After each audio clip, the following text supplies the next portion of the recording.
The beauty and drama of the Australian coastline is truly awe-inspiring.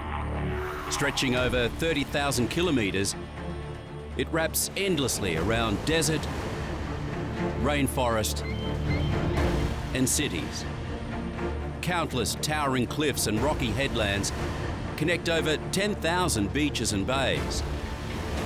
Some wild and untouched, others world famous and teeming with life. But the Australian coastline is famous for something else.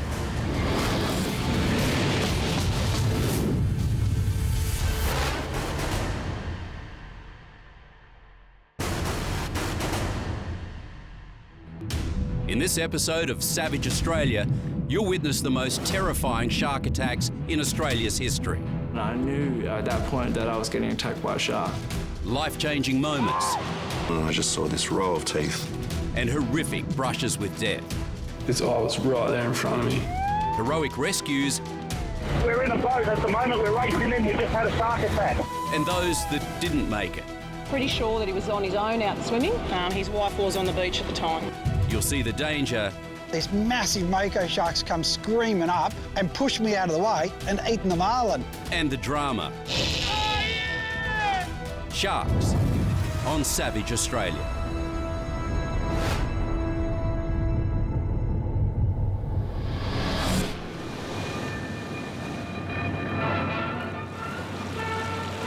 Could be any Australian beach, from Bondi to Broome, from Manly to Mooloolaba.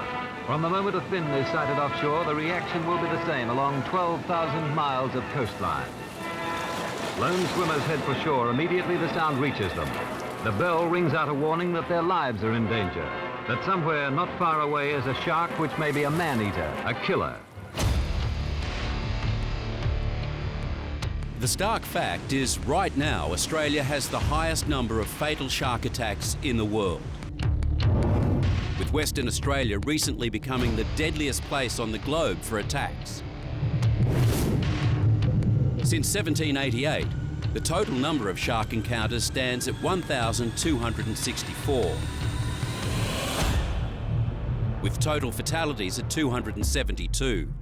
However, since 1990, figures have shot up with 43 fatalities. So what's going on? If we look at the shark attack statistics in Australia, there certainly seems to be an increase over the years.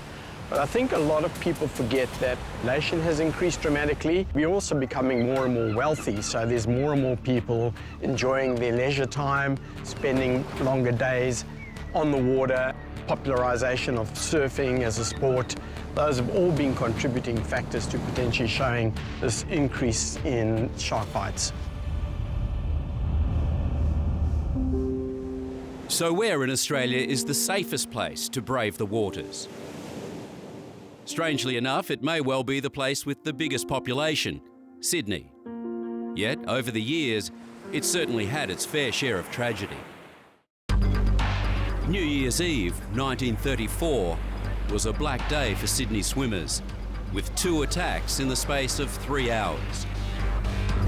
The Georges River in Sydney's south was the scene of the 2 horrific attacks.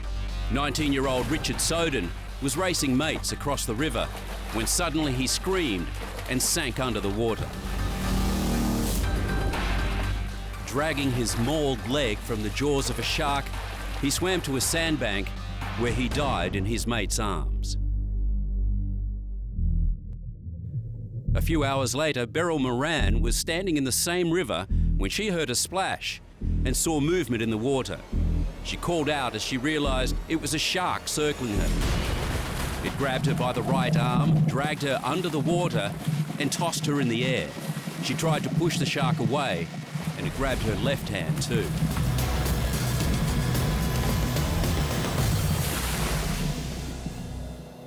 Despite her horrific injuries, Beryl went on to live until the age of 92. She married, had children, changed nappies, cooked dinner, and rode a bike, all without hands.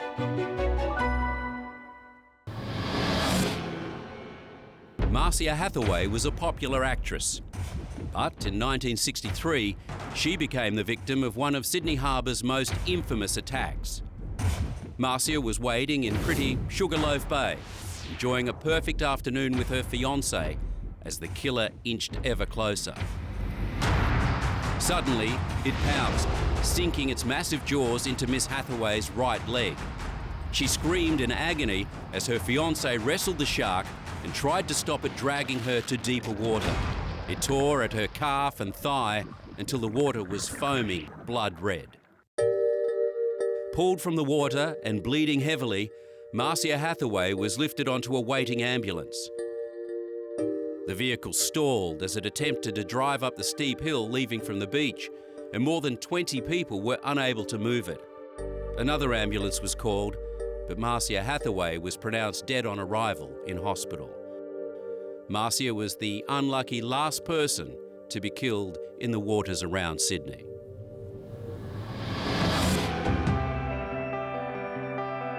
For almost 50 years, there was peace in the harbour, as swimmers and sharks happily coexisted. But it was never going to last. At age 31, Paul de Gelder had given more than a third of his life to the armed services. 5 years ago, he qualified as a clearance diver, one of the toughest jobs in the Navy. But nothing could prepare him for what happened here. In the shadow of the Sydney Opera House and just metres from the protections of the Australian Navy's firepower. It was just over there, near the front of that ship.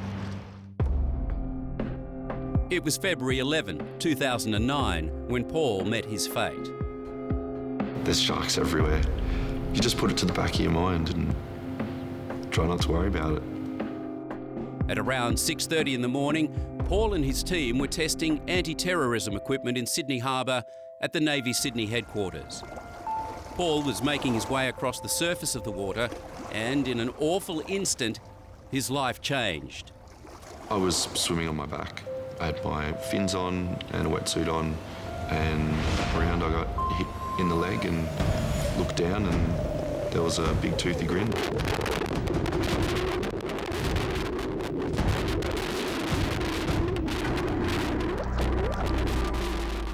This is the actual moment captured in this terrifying footage. I just felt a huge whack in the leg. And then I looked down and just straight into the eyes of this massive shark's head. So I tried to jab it in the eyeball with my right hand, but I couldn't move it. And I looked down and I just saw this row of teeth all the way from the top of my knee, all across my thigh, all across my wrist. The lips were pulled back, and the shark just continued to shake me like a rag doll, just tearing the meat out of my leg and tearing my hand off my arm. In one bite, the shark took his whole hand and the entire back of his leg. And then all of a sudden I was free. It was the longest swim of my life. I didn't think I was going to make it out. I didn't think the guys were going to get to me in time. I thought another shark was going to come and grab me, or that the same shark was going to all of a sudden grab me by the ankle, and I was just mentally prepared for that to happen. But it never came. For some reason, the shark had vanished and his Navy mates came charging to the rescue. Over here, go, look! The guys got to me in the boat and pulled me in, and out of sheer relief, I just passed out. But by the time they got him back to the wharf, he'd lost a lot of blood. He was in one of his less lucid moments. He was pale and white, eyes were closed, and at that time, I actually thought he was dead. I think he came pretty close. He was lucky he did not have the major artery in his leg severed by the shark, and that was protected. I don't know how, but it was. But if that had occurred, I think he may have actually even died in the water. The shark bite that happened at Woolloomooloo on the Navy diver was a very interesting scenario. There hasn't been a shark bite in Sydney Harbour for many, many decades before that. We are still not 100% sure of what the Navy were doing, but suffice to say that they were working with new technologies to be able to detect enemy frogmen, and it's very possible that potentially that attracted the bull shark into the area. It wasn't long before Paul was on the road to recovery. Well, when de Gelder got attacked that year, we had tons of small tuna in the harbour. Tuna are #1 for sharks. They love them, and there were bull sharks everywhere. So that was probably the biggest year for sharks. From what I understand, he came to the surface and was splashing around, and yeah, he attracted some unwanted attention.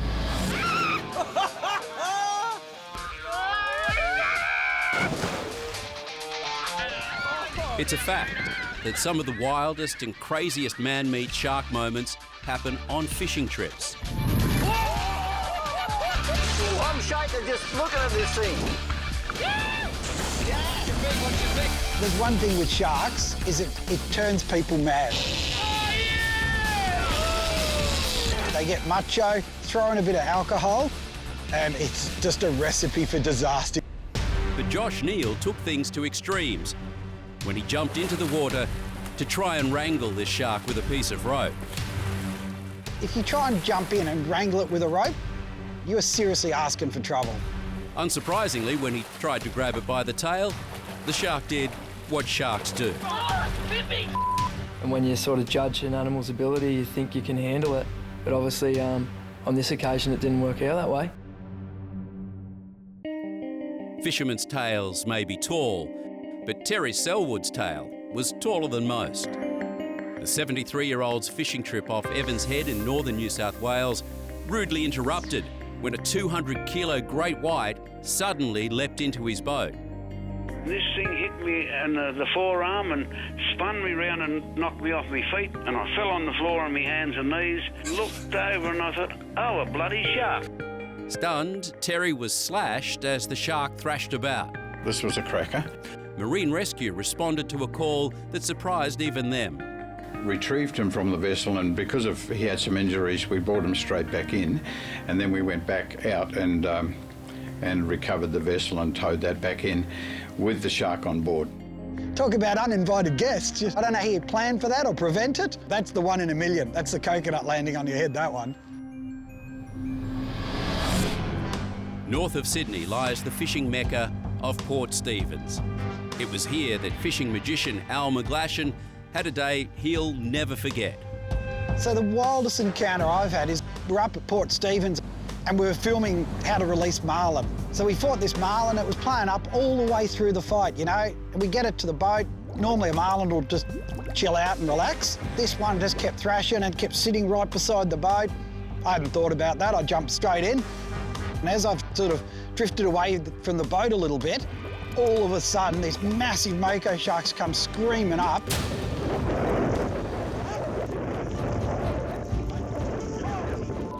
And pushed me out of the way and eaten the marlin. First thing, I felt sorry for the poor old marlin because we're trying to let him go. And the second thing, I thought, holy moly, how do I get to the boat? And I'm like, I'm not going near the boat. I've got to climb over a great big shark to get in the boat, so I'm just going to stay. And I'm like shrinking in behind the camera going, I'll pretend to be small, you know. Came up and bit the marlin in the middle and then mouthed his way down to the tail. And then when he got the tail, he just put the teeth in and just snapped it off. And of course, by now, the blokes in the boat finally have woken up to what's going on. And then I thought, you know what? I can't see the marlin. I'm surrounded by blood. I'm getting out of here. Those moments where you see nature in the raw like no other. So yeah, it was absolutely insane.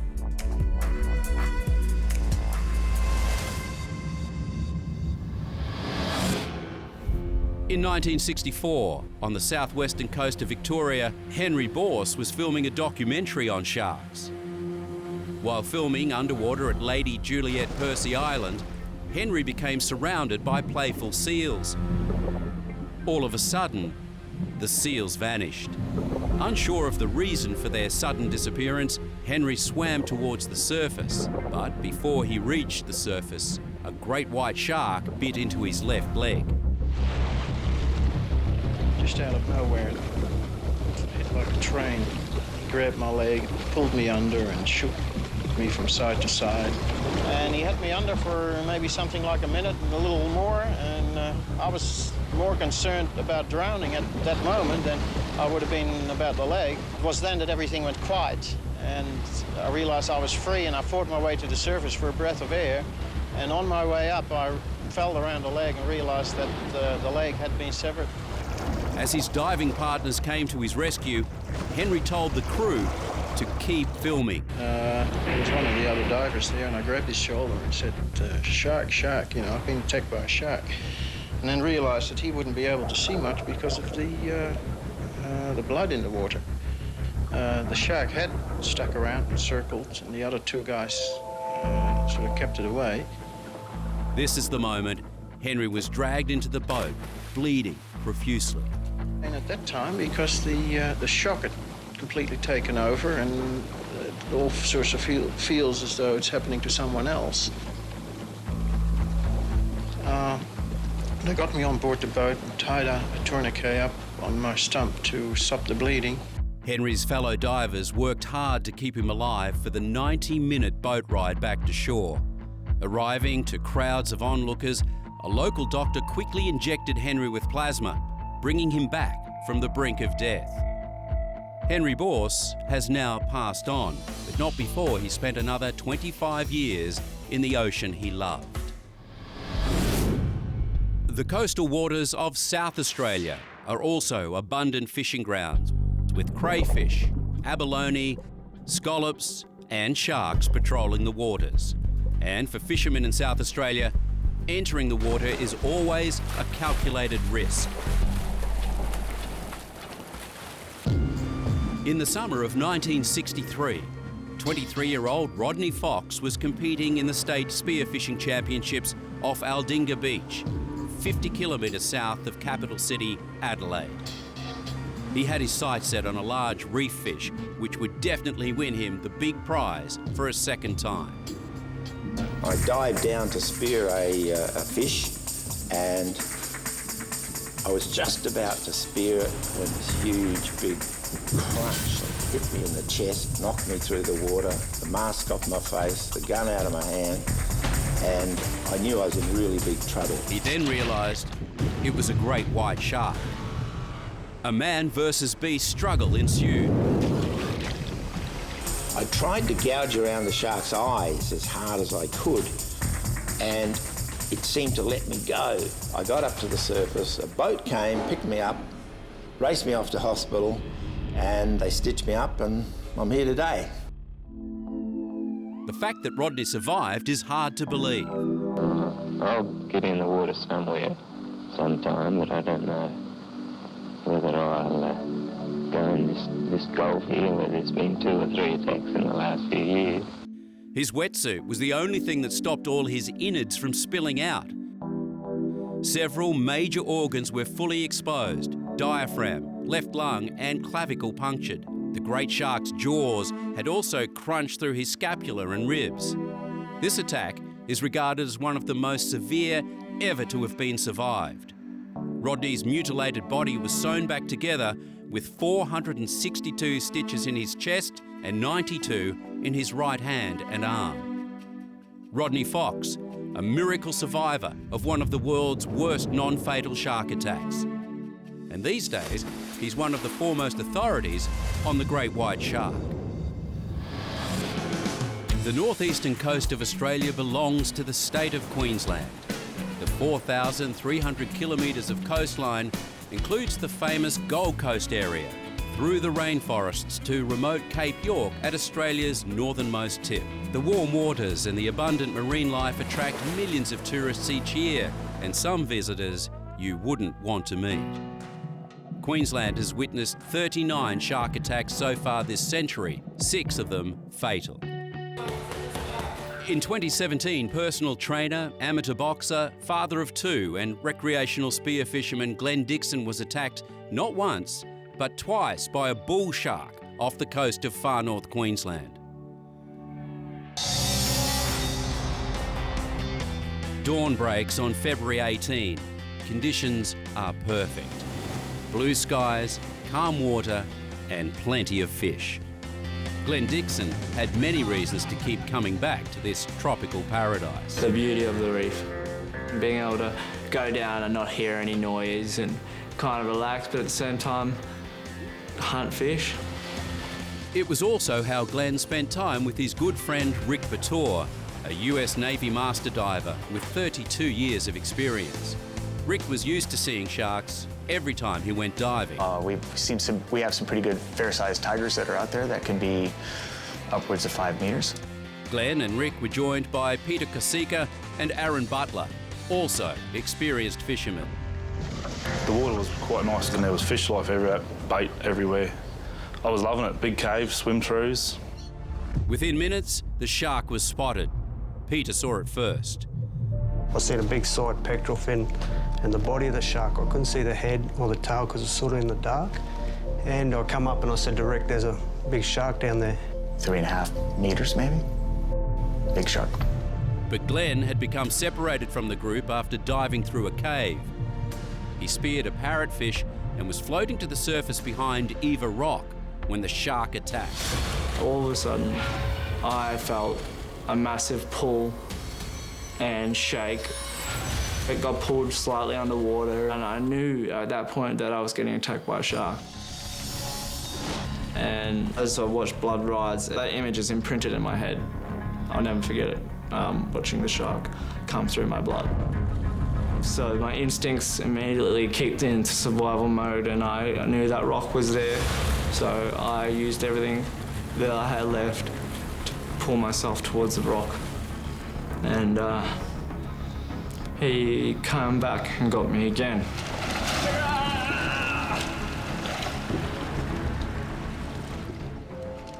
As Rick was swimming back to the boat just a few meters away, he heard a muffled scream. When I turned around, the water was just bright, bright red. And he was trying to claw his way up a rock face. And I could see his body moving in a way that you can't move your body, so that the shark was shaking him. Get in the boat! Man's been hit by a shark! Immediately, it was just a blur. We were all in the boat, and we zipped around the corner there. I think it would only took 15 seconds, maybe at the most. I wasn't giving up at all. I didn't think I'm gonna die. I thought I'm gonna get on that rock. That's all I could think. My worst fears was that he was gone from the waist down both legs.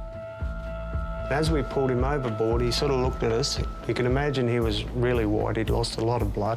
He sort of looked at us and half smiled, eh? And we thought it was weird, like... Biggest smile on his face. Yeah, it was just a funny sort of thing. You pull someone with their leg nearly ripped off and they're smiling at you, but...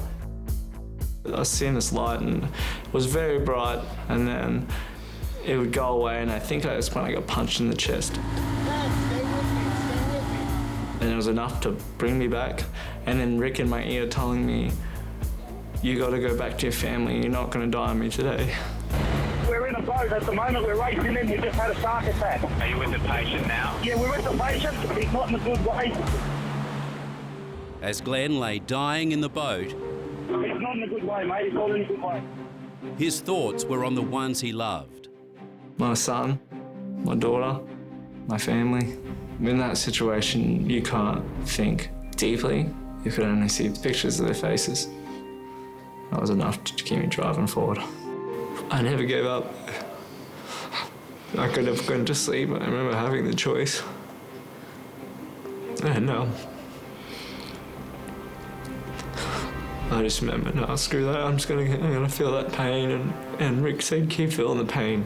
So I just focused on my breathing. I focused on that pain, and that's all I was gonna do. Luckily for Glenn, Rick had 3 decades of first aid training while he was in the Navy. He had a 360-degree cut around his thigh, about right here. It went completely all the way around, and every vein and every artery was severed. And the very first thing I did was put a tourniquet about mid-thigh. The first tourniquet didn't do anything to improve his color. His color was ashy white, had no pulse, had no respirations. And then I saw a little bit of blood, and I put the second tourniquet on. And the moment that happened, he came back 2 shades of color different, and he coughed, and then he screamed. He's still conscious, mate, he's awake. We've got a guy that used to be in the Navy in America. He's got him in the recovery position. We've got a tourniquet on. I'm sorry if I'm yelling, mate. I'm just... No, you're right, mate. Finally, after an agonising 45 minutes, Port Hinchinbrook Marina was in sight. 4 excruciating hours after the attack, Glenn finally arrived at Cairns Base Hospital. In surgery, a team of 11 doctors worked on Glenn for more than 5 hours. There was no question his right leg had to be amputated. Just accepted it, because I know after being awake and knowing and remembering it all and knowing what trouble I was in, I knew my life was more in trouble than my leg. So if I had to lose my leg for my life, I accepted that pretty quickly. 1, 2, 3. Wow. Glenn returned to his family with a firm attitude towards the culling of sharks. That's cool. I jumped into their territory and I always knew the risks of what I was doing. They were here before us. So why should we have the right to come in and kill all them? The well-known shark-proof enclosure at Coogee Beach, New South Wales, is a fine example of the combat waged against the shark menace. Day and night, people visiting this pretty beach are glad to accept its strong protection. Since the early days, governments around Australia have taken a hardline approach to protecting their citizens and visitors. Millions are spent each year on controversial shark control programs. Shark nets are used as a preventative measure right across Australia. Hundreds of sharks are caught every year, but the netting has received criticism, as it also captures dolphins and turtles. And the nets can easily become damaged, leaving swimmers at risk. Another frontline measure is known as drumlining. The drumlines are a series of large baited hooks strung between buoys, floating hundreds of metres offshore. Drumlining has also attracted widespread condemnation from environmentalists. We have nothing to gain from killing these sharks. We're gaining zero research, zero data, zero benefit for beachgoers, and we're potentially severely impacting the recovery of some of these endangered species, such as the great white shark. One of the newest innovations in shark attack prevention is drone surveillance. These unmanned aerial cameras can detect sharks in real time and distinguish man-eaters from other marine life. If a shark is spotted, a warning is immediately issued to swimmers below via an automated inbuilt megaphone. Its species detection software is reported to have a 90% accuracy rate. Where these two surfers are completely unaware of the shark just metres from them, the drones are able to warn them of the danger. Byron Bay is the easternmost point of Australia and a haven for holidaymakers. Endless beaches and a rich history make the town of Byron and the surrounding region one of the most desirable destinations in Australia. But beyond the white sands lie the second most dangerous waters on the Australian coastline. A woman has looked on in horror after her husband was attacked and killed by a shark in Byron Bay. Reports of fatal shark attacks in the area have become all too familiar. Bystanders spotted the swimmer in shallow water. Beachgoers pulled the 50-year-old from the water as onlookers tried desperately to save him. Families and communities have been shattered. The lure of its ocean and its dangers, a deadly mix. Police on arrival at the scene immediately had everyone out of the water. Just off the coast is Julian Rocks, where in 1993, a great white killed honeymooner John Ford in front of his new wife, Debbie. Mrs. Ford saw what appeared to be a 4 to 5 metre shark and has told police her husband did not surface. The shark was followed by 3 boats and eventually hooked. Then the hunters realised it was the size of a VW combi van. It was the biggest shark that's been here for years. It was huge. According to local fishermen, a white pointer that big hasn't been seen in the area since the whaling days. It was about 6 metres long. The crew tried to bring in the shark. When we were fighting the shark out, it spewed up the remains of the body, what it had in it at that stage. But they did recover human remains before we even hooked the shark. It eventually snapped the line and swam away. The final act in what is now referred to as the honeymoon shark attack. As recently as 2015, the famous Shelley Beach at Ballina, just south of Byron Bay, was closed. Rescue operators worked around the clock, attempting to find the shark responsible for killing 41-year-old Japanese surfer Tadashi Nakahara. His grief-stricken friends paid tribute at the location of his death, where a shark reportedly bit off both of Nakahara's legs. 2 surfers pulled him out of the water after the attack, but he died from blood loss on the shore. West Australia has the longest coastline of any state or territory in Australia, at 20,781 kilometres. It includes the areas in the north, such as the incredible World Heritage Ningaloo Reef, Shark Bay and Margaret River. The city beaches around Perth, stretching south to the towns of Albany and Esperance. WA has the dubious honour of recently becoming the deadliest place in the world for shark attacks. Since 2000, there have been 14 fatal attacks. That's more than Hawaii, California and Florida combined. It's been calculated that skin divers in some parts of WA have a 1 in 16,000 chance of being attacked. Not great odds.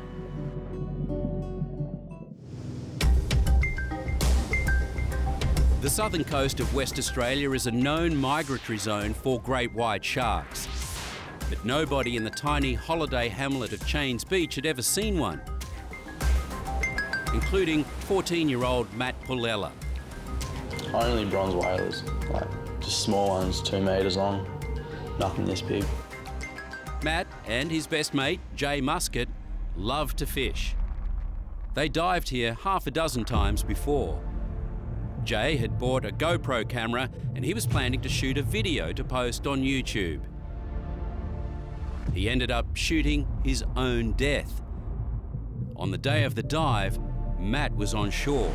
We were going to go diving for crays, and I didn't want to go to Chains, and I've called him up and I was just going, oh, maybe we should go somewhere else, and because he'd dove it the day before, and he said, oh, there's plenty of fish out there, it's just going to be all right, we'll be fine, and I was like, all right, whatever. But to Matt, something just didn't feel right. Like usually you relax before a dive, but I just wasn't relaxed at all. He just looked at me and he's like, oh, I'll be fine, don't worry, we'll be all good. The 2 boys started out along the rocks. After shooting at a fish that I missed, I went to load my gun and the bridle lid snapped on it, so I couldn't use it anymore. So Jay's going, oh, don't worry about it, you use my gun. The boys didn't know it then, but the fateful decision to swap guns would almost certainly save Matt's life. I grabbed his gun and we were swimming up a bit, and a big school of Samson fish swam through, and they were swimming real fast, and usually they're pretty curious and they stop and look at you and stuff, but they didn't stop. And they just kept swimming, and I was like, all right, this is a bit weird. Matt spotted a snapper, armed his gun, and Jay, who was swimming in front, set his GoPro camera to record. Then, all hell broke loose. There was just like a tremendous amount of weight just on my back. Like, I don't know if you've ever been tackled in football or something, your head rings, it was like that. So it's like I'd just been king here from behind, absolutely incredible. And then it's just pushed me under and I popped up like there's all white water. And through the white water you could just see this real thick plume of blood. A monster great white had attacked the boys from behind. Just as Matt duck dived, it barreled over the top of him and headed straight for Jay. I thought I'd been hit by a boat or a dolphin. I don't know what had happened. There was a lot of bubbles and stuff. Obviously it was coming through the surface, and then just a lot of blood and just this shark hanging off Jay, and he was kind of kicking, like just keep his head above the water, I guess. And 5 metres of white hanging off him. Both of the boys came to the surface, Jay desperately struggling to fight off the shark. It had severed his femoral artery. He would have seconds to live.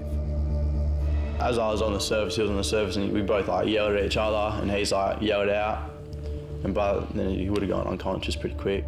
Swimming in a blood-stained ocean, Matt was now all alone and a long, long way from help. And I looked back and it's coming through the blood, and there's a set of jaws, a massive set of jaws just swimming straight at me. Lots of teeth, wetsuit. I think I can remember 2 rows. In that space of probably 10 seconds, everything that people have ever told you flashes through your head. So I've been told to shoot him in the nostril, that's the best way to stone a shark. So I'm just thinking, I got to shoot this thing in the nose because that's the most sensitive part of a shark, but it didn't give me that option, so I just pointed my gun straight up at its mouth, and by the time I'd raised my gun, it was already halfway up.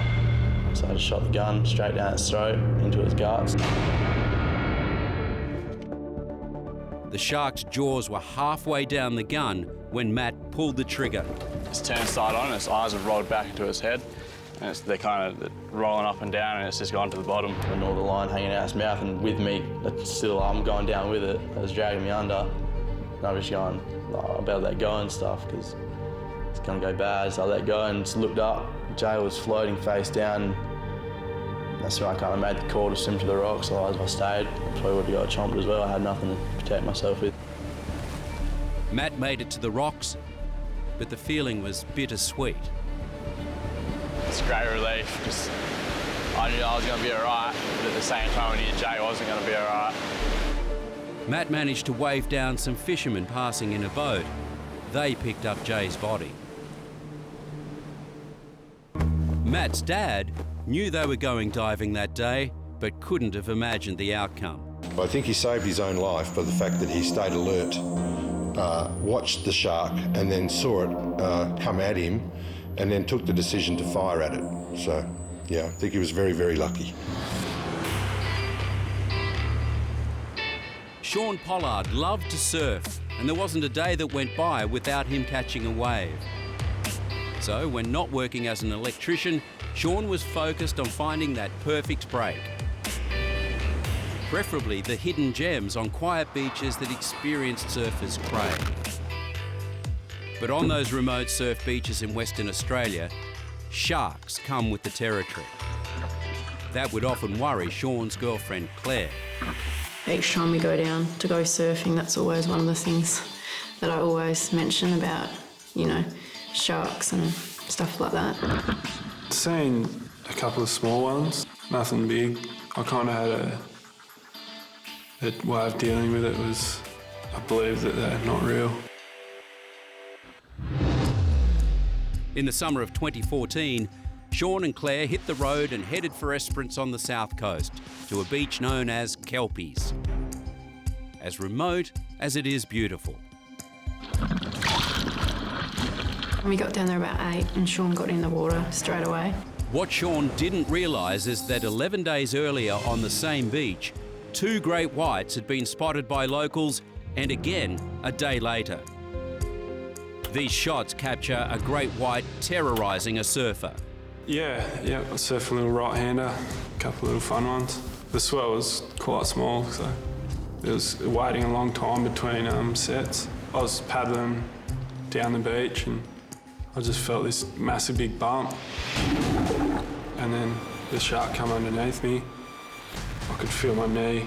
Felt like it had just dislocated. And that's when I saw the shark and I don't know, it's just a big beast. He can feel the pain, but not see the damage. In fact, that first bite had bitten deep into both legs, from his knees down to his feet. Sean turns to shore, but the shark circles. It swung back around and had another go at me. I pushed myself up off my board to brace, shield myself, and that worked. I was trying to paddle calmly so I wasn't splashing around like I was panicking, but once it got directly behind me, it charged. That's when it really went in for the kill. In a flash, the beast, as Sean described it, charges for a third ferocious time. I spun around to try and face it. That's when it come up out of the water. I didn't even see its teeth. It took me across and I was its eye was right there in front of me. It started shaking. Its head, both my arms in its mouth. Took me underwater. I remember having to hold my breath and just shook its head 7 or 8 times. Hardest thing I've ever felt. It was so strong. The shark won't release Sean, but traumatically, he is freed when the shark takes his left arm and right hand. Next thing, I popped up. There was blood everywhere. It ripped my forearm off, and like sucked the meat off my bone like a chicken bone, pretty much. I could see the elbow socket, and I just tried to move my arm, and so that's not normal. I thought I had to get to the beach. Sean looks around for his surfboard, which he's been using as a shield, but it's floating out to sea. And then he's suddenly aware of a new threat. There's not one, but two sharks. I could see the shark was between me and my board. My board was further out to sea. And that's when I got bumped from behind by another shark. It was a short moment, man. I was just looking up at the sky and I was waiting for it to attack me again. But it's right then that the ocean throws Sean a lifeline. A wave popped up and I could see the shark through the wave, but it broke before it got to me, and I managed to like body surf it a bit on my back and I got away. And I kept kicking and another wave came and washed me a bit further in. It was the wave that saved his life. If that wave hadn't come at that time, it probably would have come back. Sean's girlfriend Claire, meanwhile, was unaware of what had happened, but she could see something was wrong. I'd looked up and could see his board really far out, like heaps further than what it normally is, but I couldn't see him. That was a bit strange.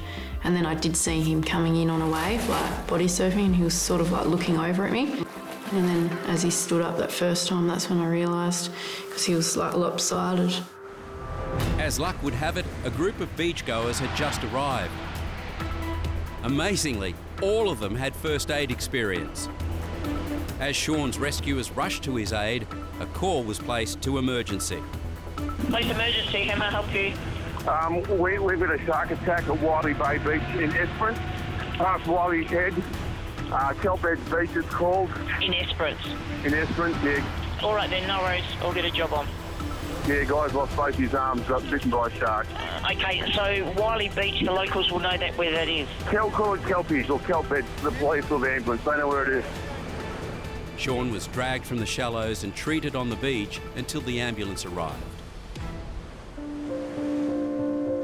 All the time, Sean was conscious, in shock, and incredibly, not without humour.